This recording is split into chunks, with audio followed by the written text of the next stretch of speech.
आप यहाँ बैठे। मैं जानती थी खाला कि आप जरूर आएंगी। मेरा दिल जो दुखाया था।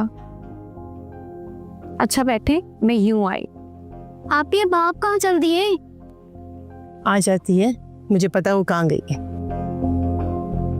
शरोज, जी अम्मा, बताइए क्या बात है।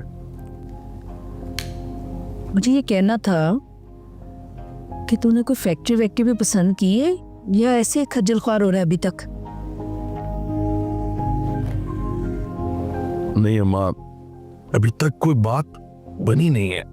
जो फैक्ट्री दिल को लगती है वो पहुंच में नहीं आती, और जो फैक्ट्री पसंद आती है वो समझ में नहीं आती। हाँ, गांव में बैठ के मुझे अंदाजा नहीं था कि शहर में बिजनेस स्टार्ट करना कितना मुश्किल है।